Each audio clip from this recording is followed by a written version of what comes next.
All right, so the much anticipated Full Swing documentary on Netflix is officially out, and we are going to break down the first episode right here, right now. And speaking of which, 100% spoiler alert. Oh, yeah. Right? So, I think almost everybody has seen it already, but if you haven't, I'm just warning you, you've been warned. Spoiler alert, because we're going to dig into everything. We're going to talk about what went down in the episode. We're going to talk about our takes, some of our favorite parts, some of the highlights, some things that I think we could have seen that could have been done a little bit better.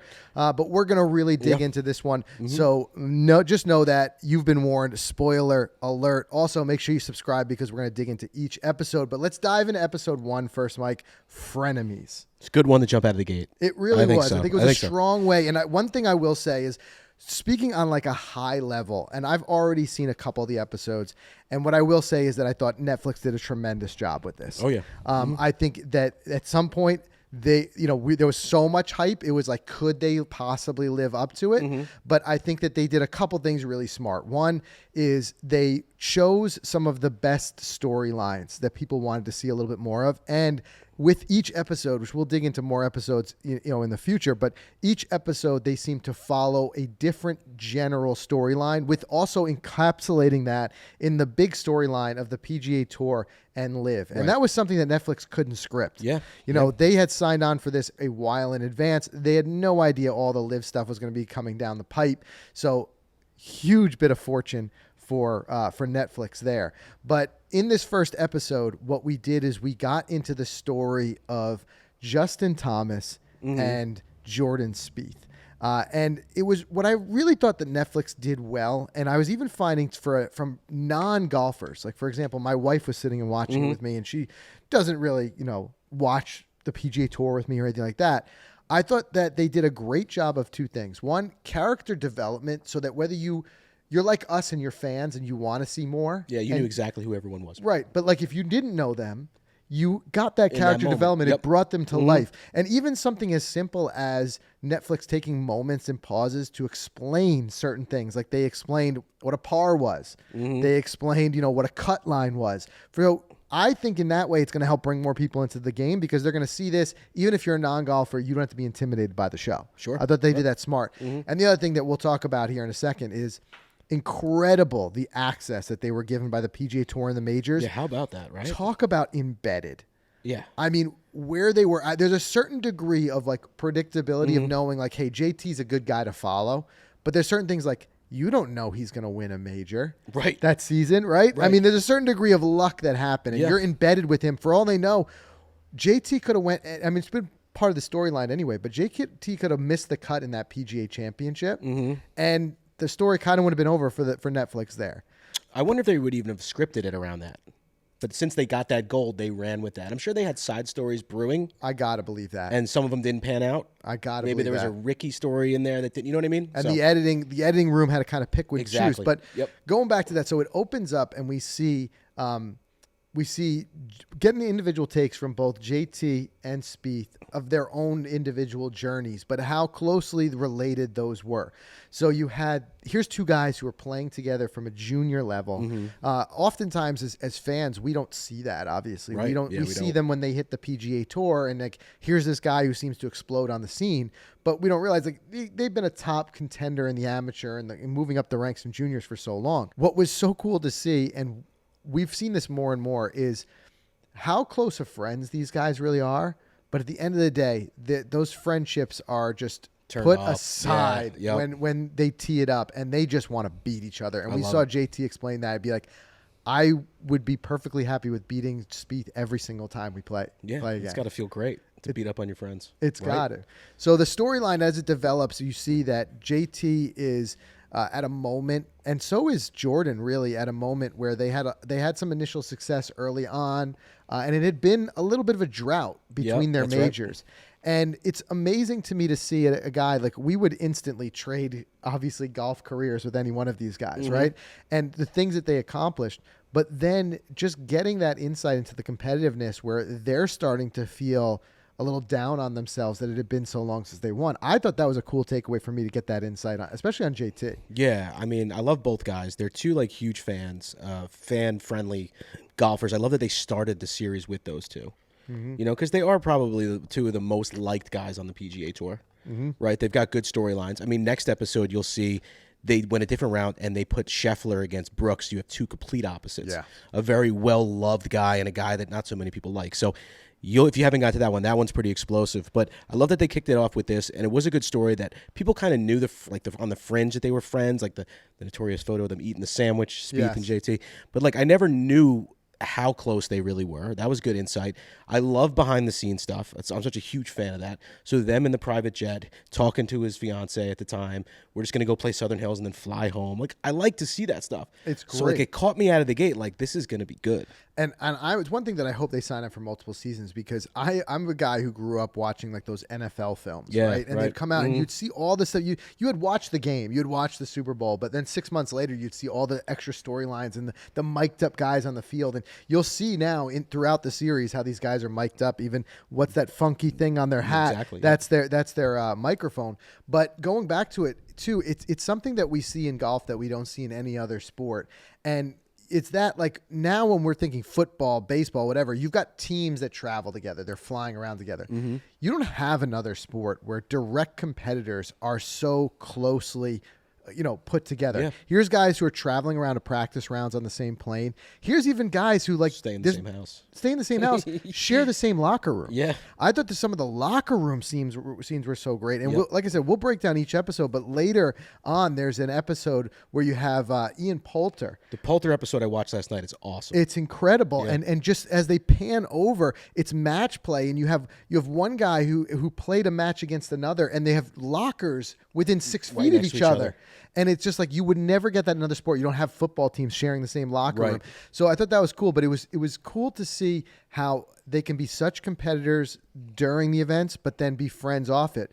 However, speaking of that Southern Hills trip, one thing of insight we got to see was how their competitive nature even comes through in the practice rounds, and how these guys just want to have that pressure, and they'll put it on themselves even in these money matches. Yeah. So it was cool to see these guys playing like $200 a hole. And one takeaway that I really liked was I think it was Spieth who said, and here's a guy who's won. He one season he won $20 million, right? But what lights him up is when on the practice round and JT has to hand him $200. Love that. $200 is nothing to these guys. Right. But just the fact that the competitive nature that their buddy had to pay them. Yeah. And that's the insight we don't get when we just watch the PGA Tour. So I'm so happy that Netflix did something like this for us. Yeah, it's super cool. And having, you said, your wife watch it, my wife watch it. It was a show we could watch together. She's into all that behind the scenes stuff. And then I was able to tell her the story, which I love, is when we first discovered JT in New Jersey at Plainfield, and nobody knew who he was. It must have been 2016 or so. And he took Ricky Fowler's clubs and he put them upside down in his bag, and he just looked at us and he was like, "Don't tell him." And we looked at each other, we're like, "Who is this guy?" Right. It's pretty cool. Yeah, it is. So other key moments that I thought in that first episode was we're following this progression, and we're getting that story build up, and it's a lot of interviews and things like that of like I said, that character development, understanding who the guys are a little bit more, understanding what motivates them, understanding in JT's case the frustration that he had with really wanting to get another major, the fact that he was benchmarking himself against his buddy who was sitting right next to him, Jordan Spieth, and how many more Jordan had, and he really wanted to keep that pace up. We even got the storyline of him with his father, who serves as his father and his coach. We got those interviews, which was very cool to see that dynamic of the challenge of being a Dad father. seems like a great guy. And he really does. The amount of knowledge that's in that family, 3 generations of PGA professionals. But when it came down to it, you had JT, the storyline again. The Netflix is embedded with him. Southern Hills, the PGA Championship, and JT goes out there and has his struggles. Yeah. He had that terrible round, and then how cool is it following him into CVS? Yeah, to get the allergy meds. Because he's all allergies, and he had no idea what to get. He doesn't know what to get. He's asking the woman for help. Like, that was the relatable moment to me. Like, he feels like, okay, this is me. I would be that guy who would go in and I wouldn't know what to get. And then he's having trouble checking out. Yes. Here's a guy who's probably worth $40 million, and he's having trouble paying for his allergy medicine. And not having, casual not $60 CVS run. Exactly. Yeah. So we got to see all that, but then the frustration that he felt, and this is that I think what brings a lot of, like I said, if people are just watching this for the drama, it's going to bring them to watching more of the PGA Tour. You realize how exciting the tour can be and how exciting beyond that the majors can be when you have this, what do you call it? You had him go to Southern Hills. He has that tough round, but then Mito Pereira falls apart. That was one of my favorite moments of that, by the way, when you got his behind-the-scene mic. Yes. When he said, I blanked that up to his caddy, and I just lost this whole thing. Right. Because I didn't hear that on Sunday. You don't hear that. And you don't hear, like, so, and what does that feel like to Mito Pereira to kind of fall apart there? It was hard watching that But, again. I know. And we're reliving it. I felt like I was reliving it with the same amount of, like, edge of my seat as I did when I was watching it live. But what we didn't get live was Netflix follows JT to the driving range, when now it's looking like JT, who was a couple shots back, who had an incredible final round. He covered 7 total shots. You know, he came back from 7-shot deficit, but now it's looking like there's going to be a playoff. And you got JT's team rushing around him. Where's He's the track? looking for a track, man. They're trying to get that, and they're getting out there, and then just the rubber meets the road, and you get that JT Zalatoris playoff. But again, the stuff that we didn't get to see when we watched it on live broadcast was all of that extra stuff, the range, the emotion that came with it. And I think that was one of my favorite parts. And I think if we could see this throughout the series for all, at least the majors, we're in good shape as fans. Yeah, no doubt. And it just gets better, I believe. You know, the Brooks one we'll dissect next, and that one was pretty interesting. So yeah, it certainly was. And like you said before, it really, in the second episode, they start to pit and set it up for you of 2 very different personalities and 2 very different motivations between Scheffler and Brooks. And it starts to lay those groundwork for, Liv and what's coming up. But I think that what we're going to see here is there's not necessarily any heroes or enemies. I think what it's going to be is that as they develop these characters more, different, viewers are going to find different people that they attach to. There might be people who watch that next episode and they think like, oh, I can't stand Brooks. Right. You know what I mean? I don't like the way he speaks. Right. Other people will be like, I love this guy. He's a competitor. And I think it's going to be different people will, it's not clear difference like good and bad. Absolutely. It's going to be like, these that. are the different people I like. Yep. And I think the same thing with the first episode. You're going to see people say like are becoming even bigger or less JT and Spieth fans based on that. Right. So those are our first takeaways of the first episode. Guys, make sure that we want to have this as an ongoing conversation, and we will be in there in the comments. So let us know what you thought. What were some of your takeaways from the first episode? What were some things that you liked, some of the things that you want to see a little bit more of? I think for me, the only thing that I'd like to have seen a little bit more of was some of the additional side stories that were going on at the same time. At least that first episode was so laser focused on JT and Spieth, and I understand why, but like there was so much extra stuff going on. I think a little bit more from Mito Pereira, I think would have been really cool from that episode, just seeing what it was like for a guy like him to be leading in a major. Even some stuff from after. How was he afterwards? Like go in the locker room with him afterwards. Right.